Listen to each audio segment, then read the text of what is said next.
We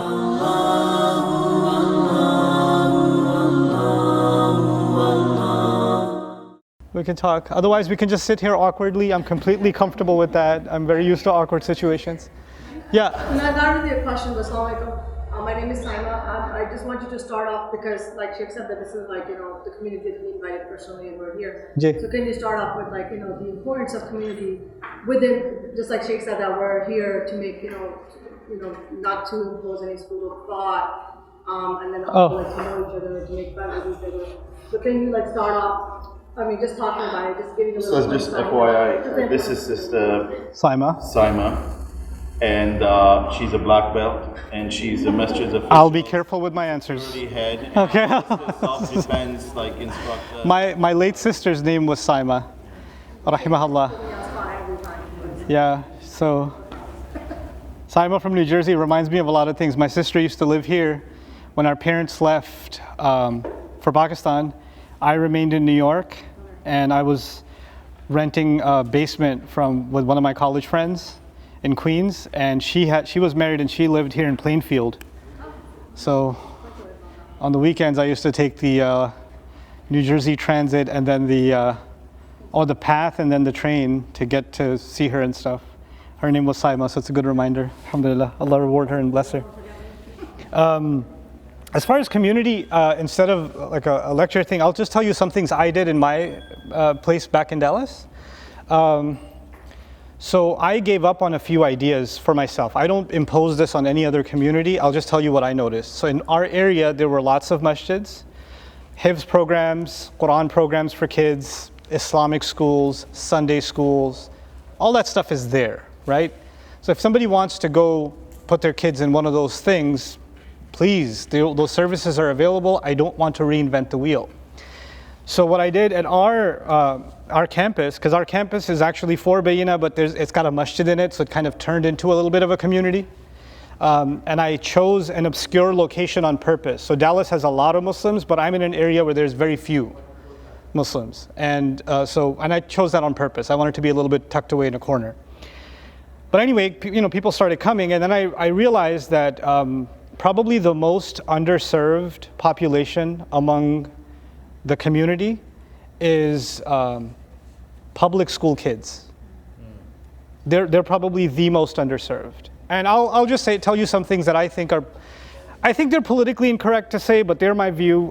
You're entitled to yours. I think that most of our communities in the US fundraise for Islamic schools, or most of the time Islamic schools. 90% of the funds go to those Islamic schools. Those kids that are in them, Allah bless them, and those families are maybe 5-10% of that community. And they're already fairly doing okay, enough to support and afford to put their kids in a few $100s a month Islamic school. And now we're fundraising for them on top of that. And 90% of our kids, the people who attend Friday prayer, their kids are in public school, and they get almost none of the funding that is being raised. And I think that's fundamentally unethical and unfair. So to me, that's actually an obscure, strange, equation that we've become comfortable with. My other observation, not anyone in specific, is that Islamic schools, by and large, with few exceptions, aren't able to improve the quality of education. And the two areas where they're supposed to be excelling are Islamic studies and Arabic studies. And arguably, the two areas where they're probably the weakest is Islamic studies and Arabic studies. So I have met way too many children that are the product of Islamic school, 10 years of their parents investing into their education, and they can't translate an ayah comfortably. That's a tragedy to me. I'm not here to pick on schools, but I'm saying if we put so much time, money, and effort into an institution, and it's not producing the results that we wanted to, maybe it's time to revisit the equation, right? So what is your thought on, just like you mentioned regarding the kids, parents investing 10 years of their life, right, sending these kids and they're not coming out. I mean, I'm one of them, let's just say that. Okay. My kids are one of those kids. But my question is what is your thought in building a school system like the Islamic school system where the religion is basically taught to these kids that live in this country or they're growing up here? I mean, again, so I'll tell you a little bit of what I did in line with this problem. So my community, most of the kids, they can't afford Islamic school. Let's be flat. And I don't run one anyway. So what I did for my community is, hey guys, so I'm going to start this thing for children. There's no registration, there's no fee. If you want to bring your kids, you better be committed, because if they're not committed, then I'm not going to let you in the door. But we're just going to do an overnight hangout. It's a Street Fighter tournament along with ping pong and pool or whatever else, basketball outside. And it's just a family hangout, but the condition is you can't leave your kids here. You have to be with your kids, and every activity is you versus your children, or you and your children on the same team. And it was like a family bonding exercise plus like a kids activity exercise. The place turns into a circus on Saturday nights, right? And we're there until 3, 4 in the morning, and then we'll all drive to like an IHOP or something, and you're giving children a memory, right? And more importantly, a lot of times let's be real, our families, our fathers and mothers actually don't know how to communicate with their kids.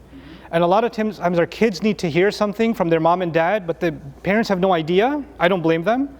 And I want to facilitate some of that. So what I did, for example, is we had these kids. There's like 30 kids sitting over here, 30 moms or 20 moms sitting over here. There's dads sitting over here. And I had one child come up and say something nice about your older brother or sister. Who's ready? Nobody was ready, right? This little girl comes up, my brother, he takes all my candy and he pushes me and I don't like him. And I was like, no, nice things. And then she's like, and he helps me with my homework. And then I had the husbands come up on stage. I kid you not, I had each husband come up on the mic and say something that he appreciates about his wife, which was the most difficult exercise. Right, and then you know what happened as a result? I kid you not. These are grown men. They're holding the thing for 30 seconds, and as they're talking, it's like they've never said it before. And some of them started tearing up as they were talking, and you could see their wife tearing up in the corner because she's never heard a compliment, right? And so these kinds of, because acknowledging somebody in public, because in many Muslim cultures, you're used to taking shots at each other in public. Making jokes, sarcasm, digs, things like that. But acknowledging each other in public, saying something kind, saying something like, I give her a lot of hard time, I know I have a bad temper, but she's so patient with me, she's so kind, she did this, she did. And then I put even the wives on the spot. Wives have to come up and say something nice about their husband. Woo! Usually you have the sisters, please be quiet, we have an announcement. Dead silence on the sister's side. All you gotta do is say something kind about your husband. Anyway, so I had these kinds of communication exercises, a little bit off the books kind of exercises. Because we actually have a movie theater in the campus, like an actual tiered seating, 20 by 20 screen movie theater, right? Surround sound, all of it. So there's a movie night with the kids, and I'll put some movie on, and in the middle of the movie I'll pause. Like there's a scene where a kid is getting bullied at school, right? And he's running from these bullies. And I pause the scene, turn the lights on.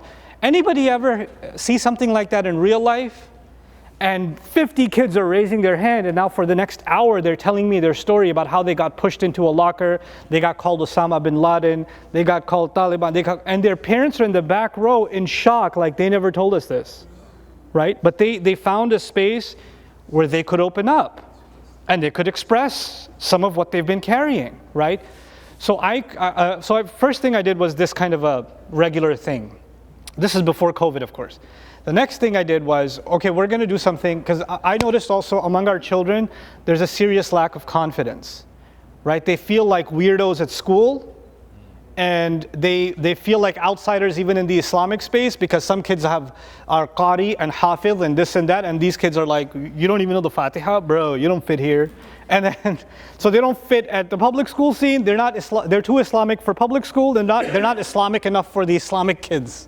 So they don't fit anywhere. So what I did was we're going to do a play. We're going to actually work on a performance play, acting, producing, directing, all of it. And I auditioned for it. Kids came in of all ages. And we actually wrote a play, and we rehearsed it for 4 months. We had loads of fun doing it. Like their entire weekend was just on practicing, memorizing their lines, goofing off. They learned to not make fun of each other. They learned to support each other. They learned to show respect to one another. Like all of these adab that we talked about, were happening on the go, because when somebody messes up, other kids laugh at them. That's a learning moment, right? Instead of having a halaqah on we shouldn't laugh at someone, because that goes here and goes out of here, right? That was my main question, is like that what have you implemented like in terms of Islam as practical, like in a So practical that's what it was. I didn't teach any halaqas. I didn't teach a seerah class or a tajweed class or a tafsir, none of that stuff. I just, got involved with activities with them, and trips, activities. In fact, right before COVID, the plan was 10 families were going to go on a road trip from there to New York and stop at masjids along the way. And we were just going to travel together.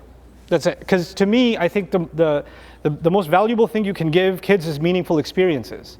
And along with that, when families have meaningful experiences together, that's actually, at the end of the day, to me, the very definition of community. A community is something that helps families become stronger, right? And then families make the community stronger, and community makes the family stronger. So community is not a bunch of men, it's not a bunch of women, it's men, women, children, seniors, it's everybody, right? And they all need to be addressed in one way or the other. Rafi, and I think this is a good direction we're taking with this conversation.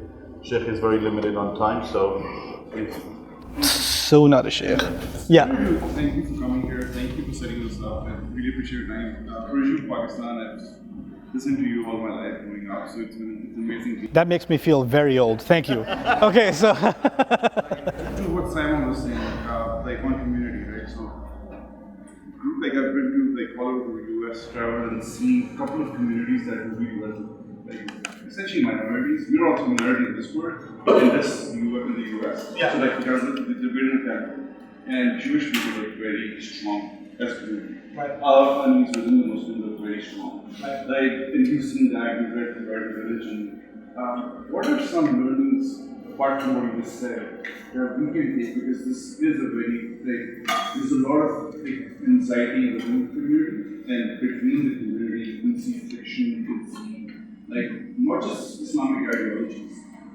Our community is not as general whether as a lot of. No, because we're more about competition. Any thoughts on how you think about solving that? I don't think about solving that, because it can't be solved.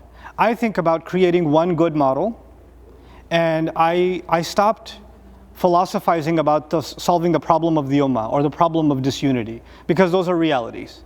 So to me, the solution to me is create one good model, do something right, and you know what? People that are tired of unnecessary negativity will gravitate towards that naturally. To me, that's all you have to do. You just have to a proof of concept, right? And it will replicate on its own. You don't need to go address what they're doing wrong and they're doing wrong. No, you don't. You just gotta do something really positive and really meaningful. Now the thing is, with those communities that you mentioned, you know that all of them have a mandatory percentage of income given to those communities, and that's part of what makes them invested into. And I'm also very aware that the most not community-minded religious group in the world is probably Sunni Muslims. So we're not community-oriented, we're individualistic. That's our reality. Okay, and if you think we're gonna have some kind of cohesion where we're gonna invest percentages of our income into, that's realistically never gonna happen, right? And you can complain about they're doing it and they're doing it, why can't we? Because we can't, we're not wired that way. We're just not wired that way. In fact, in other religious institutions, it's not individuals that are revered, but in Islamic history, in Sunni Islam, we don't actually revere institutions that are very old. In fact, the only thing that's carrying Sunni Islam are certain individuals. So we remember Abu Hanifa rahimahullah, we don't remember the thousands of schools that are teaching the Hanafi madhab, right? We remember a Shafi'i rahimahullah or a Razi or whoever. We remember individuals that are kind of the pillars of this religious view, but we're not institutionalized as a people. And I know people try to undo that. I'm not one for undoing, I'm one for understanding and working with the reality, instead of trying to reconfigure it somehow. So to me, proof of concept, do something that's positive, let people come in and benefit from that. And I've seen it work. I've seen kids in our community fight their parents to come to the masjid. Public school kids. I've seen a mom come to me and say, my son has been expelled from 3 schools because he got into fights. The next one, he's going to be in juvenile detention, and from there he's going to be in jail, right? He's a South Asian kid, right? He's got an anger problem. He's a single mom, right? He's a public school kid, doesn't know the first thing about Islam, and he's just got this violent tendency. And he comes into our place. I'm not going to rehab him. I'm just going to give him some direction. Hey, he comes in, yo, you want me to take care of a problem? I got it. That's how he walked in. And I was like, you know what? You're security. You know, I got him a Baina Kids t-shirt. And he's like, left line, please. Stand in line, please. And he felt like this kid for a month wouldn't take the t-shirt off. You know, and his mom's like raving about, what did you do? What dua did you? No, I didn't make dua. I just gave him something positive to do. You know, so you have an opportunity to do something really beautiful, and it's not complicated. It's really just not complicated. And you know what? I left the East Coast for a reason. First, of course, it's really expensive here. But second of all, it's very hard to get people on board with anything. So, and if you want to do your own thing, then you need to be somewhere where it's cheaper to do your own thing, right? So it was simple math for me. It was Texas. But you guys have something here already. And you can do something very productive. And you don't have to solve all the problems, just solve one. Just like take one area, like, you know, everybody keeps talking about the youth. Well, what exactly are you going to do for the youth? It's not just a youth halaqah. There needs to be, you know, this place needs to be like a really amazing place to hang out. This place needs to be like an amazing experience for moms, dads, their kids. Start with the younger kids because... No, we have Hasib, he's the YN regional manager here. MashaAllah. Where's Hasib? Who's Hasib? Raise your hand, Hasib. And Hasib. Muzammil, who is the local Amir. So why don't you guys say something in charming? Are you still sleeping? No, he's... This thing was arranged for them. Oh. They can get exclusive time, so. Yeesh. This looks exclusive to you guys? Pretty exclusive. What do you think about that Uncle Javed here? I'm going to call him Uncle Javed because he's one of our elders. I'm not going to call him Uncle Javed. This is Javed Bhai. Things that you used to do, you really got onto it. If you remember the college days, right? Yeah. The MSs, right? That was brilliant. And then you stopped doing it. Those 10 minutes things were really very focused. I'm just there like let you know. I never did them. You touched on it, right? But you have gone to a bigger thing, right? Those could be lifesavers. Somebody could be right there because he used to take real life issues and then correlate them to the Quran and the Hadith and short. Right. The beauty of that thing that you used to do was the shortness, precise, and right there. Yeah. You got it? You definitely came into it with the research. You just didn't do it because somebody posted the question, you looked into it, you prepared yourself, and you did that, right? Yeah. That was very beneficial. I don't know what happened and you stopped doing it, but I'm not going to go there. But you just mentioned a very good point here is we have a lot of cultural baggage, all of us, right? The Muslims are the most racist people. Okay? I'll tell you, I'm admitting, when I say that in a masjid, I get broken up. Oh, he's a Pakistani, he's this and that. First of all, you can't get me, I'm a Pakistani, right? People place me all over, right? But I'm not going to get this because unless we admit that we are the most racist, because I'm called a Pakistani, other than a Syrian, Egyptian, something else, we're never called Muslims. We don't identify ourselves as Muslims. Well, that's fine. How did I awaken to it? My daughter. My daughter heard exactly what you said. She got called into the school and says, hey, where are you from? And she's an American. So she told the teacher, I'm American. Now the teacher is like, okay, you got to do that. He says, she helped the teacher, says, you want to know where our parents are from. So I'm an American with Pakistani origin parents. You understand that? So the thing is, the mentality that you're talking about, I'm with you on public school kids are the most deserving. You're absolutely right. Yeah. The other thing on Islamic school, what happened is, when we become Islamized, we shunt them. Now, who needs our help? Kids who are already straightened, already having a path, or the one, like yourself, you just said, whose next stop was what? Juvie? Yeah. We need to help them. Right. We, as a community, shunt them. Their families. The first thing that we do, hey, brother Javed daughter, oh, stay away from her. She is toxic. She is a prostitute. She's like, doesn't dress right. The things that just Imam said. You cannot. What the Prophet said, what are the Prophet's teaching? We throw them out. Yeah. So we have all that cultural baggage. Yeah. Unless we address it as a community and kick it, everything else never matters. Yeah. It's not going to matter. Yeah, and I don't think. So what I'm just saying what you're saying. I just want you to explore that and really, apart from Bayana, say that what you're saying with us right here, because that's really powerful. So to me, addressing that is, there's one way to address it by talking about it and saying we're racist, we're this, we're that, and the other is to show it, to show the alternative. So I'll give you an example. In many masajid, when there's a program, I said it jokingly that the sisters are in the darkness and the brothers are in the light, but it's wrong back there. But there's of course we have our our separation of the genders and all of that stuff. That's part of our identity as a community, and it's part of our tradition. But we've taken it to an extreme where our mothers, our daughters, our sisters no longer have access to regular community involvement. And this is actually really nice. I set this up in my space. My space is about half this big, the prayer area is about half this big.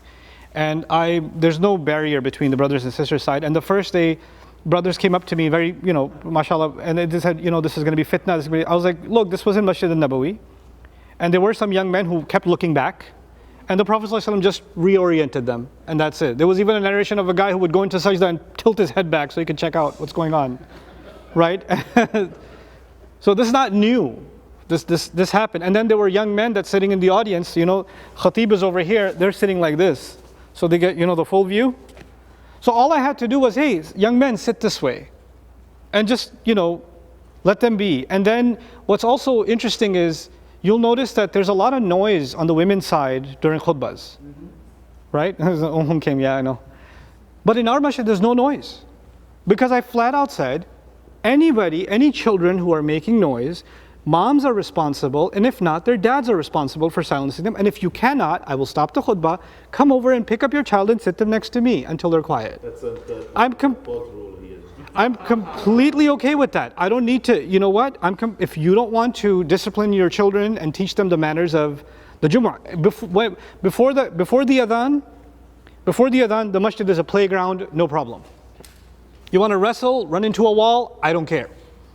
Want to kick each other in the face, just make sure that you have dental insurance, but do it. No problem. The moment adhan happens, I want to see different children. And teaching the kids how to be. And by extension, teaching parents how to be and how to be together. And you found public school kids that are perfectly behaved, no craziness, no nothing. Once the adhan is given, they transform, right? But that's because you address everybody.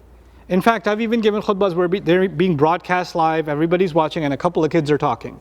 And I'll stop the khutbah and say, you boys, because you're talking, I want you to sit on this side, I want you to sit on this side, because I don't want you talking to each other. So, are you guys okay? Okay, good. We're okay? Okay, let me continue my khutbah now. Right? And that's okay. You can lovingly correct our community. So the same way, I think the issues that you're bringing up about dressing and people coming from different levels of understanding of our deen, it's simple. Teach people the manners of... Heather wants to chime in. Yeah, in a quick second. People just want to, like if girls that don't observe hijab, or don't observe the Islamic code of dress, want to come to the masjid, all that needs to happen is, this is Allah's house, we're going to observe these rules. Outside, you can, whoever you are. There's no control we have over that, right? But lovingly teaching that there's adab of the masjid, there's mannerisms of the masjid.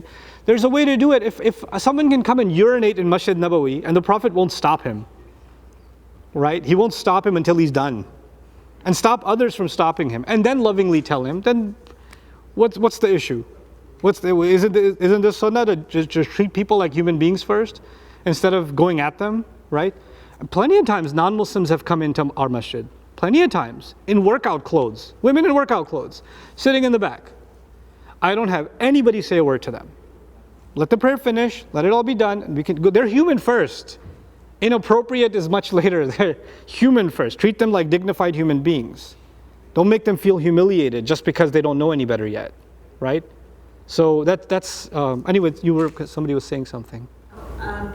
I'm Pakistan. Heather. So two things. Are you saying not to institution build? So let me give you a background on my question. So I'm a product of going to school with Muslim kids in public school. Okay. So confident in who they were, practicing or not, maybe, but we knew who they were, right? So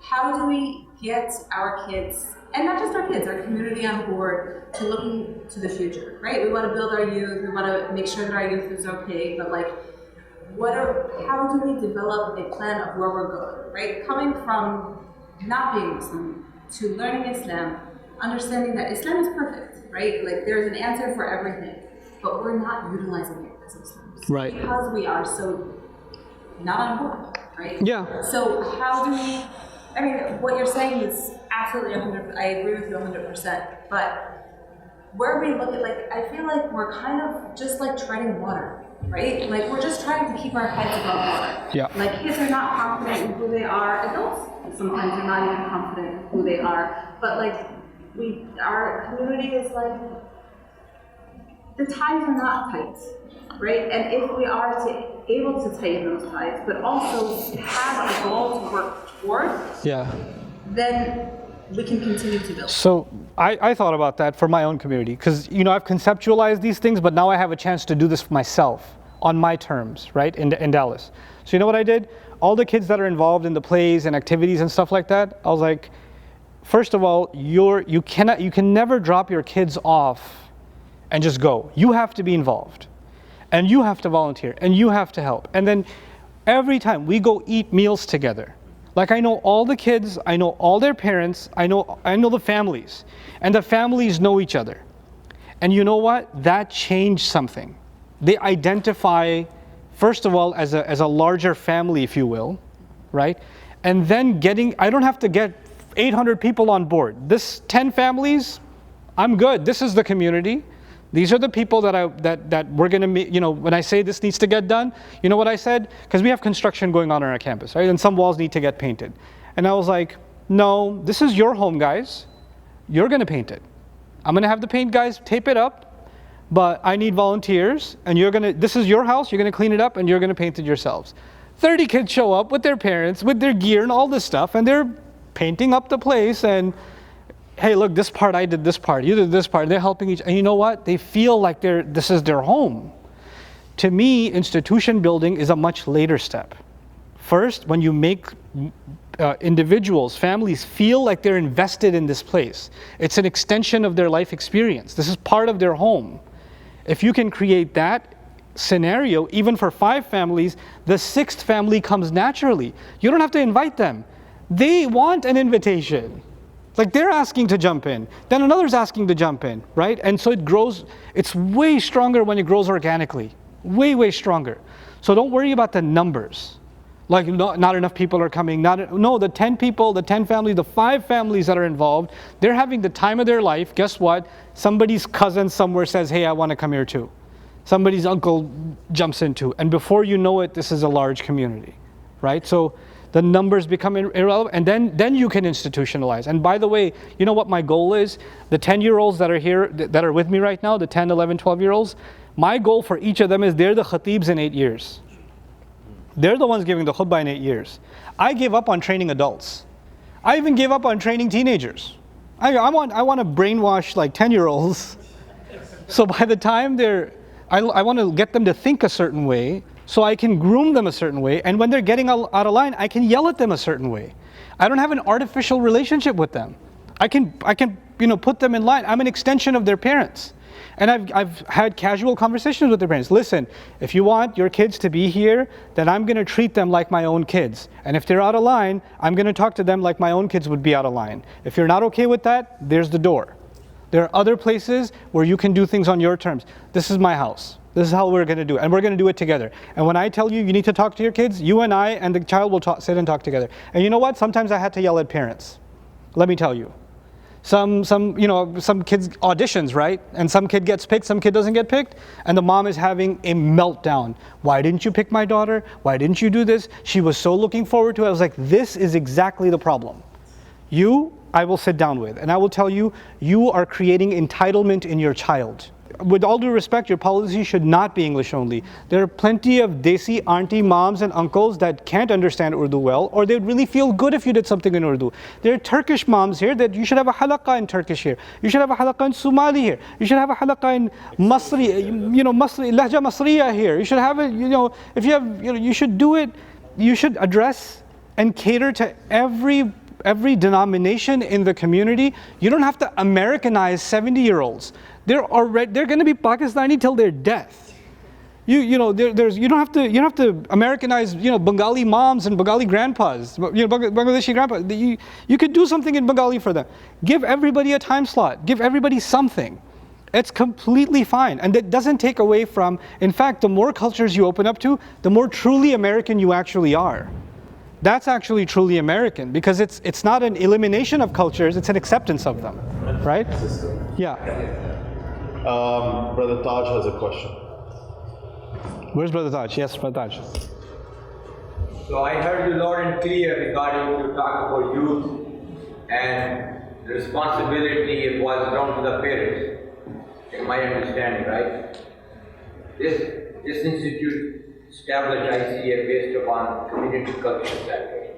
We are focusing on the youth, and we try to build youth over as a community. But the major part is the role by the parents. There shouldn't be a session from youth, just strictly the parents who have children, and tell them that their responsibility to sit with them, not driving and dropping and go and disappear and come. No, the sessions are useless. वो लोग तो सुन के सुन्नी हो गए हैं. Those sessions are, you know what you do? You don't do a session to parents about the importance of being involved with their kids. You do a session with parents and kids together. You don't talk about it, you do it. Right? Have sessions, have activities. Since 1990, I'm doing this kind of thing, especially in the time of Sunday school of Islamic Tarawiyah. Parents come, drop the kid outside, they go to shopping in the Costco. And why did you accept those kids? And then they come pick up the kid. They say, Tarawih is not done yet. No, mom, 2 more left. I'll be right back. Yeah, so that's the fault of the institution. The institution should have said, we will never accept children unless parents are here. Exactly, that's what I want to make. You got to have a hard line. You got to draw a boundary. Bad people telling, look, if you're not here, your kid's not coming. That's right. Ustadh Nouman, this is why whenever anyone comes here, we have Ustadh at the door. Chalo, let's get inside. My job is not that to welcome them. Beside that, I love to welcome them.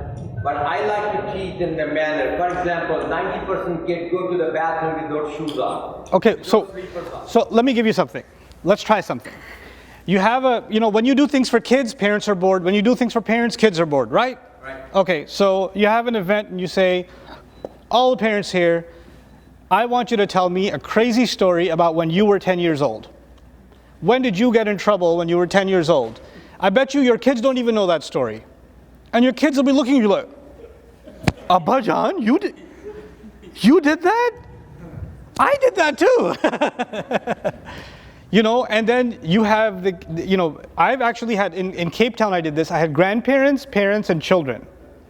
And they all had to tell a story from the same age, right? The craziest thing that happened when they were little, the grandfather, then the father, and the grandson, and they're in shock because they're the same exact person for 3 generations. They got in the same exact kind of trouble, right? And you know what? That program went on for 3 hours, and everybody was like awake and involved. Why? Because we're learning something about our deen, but we're actually building family bonds, right?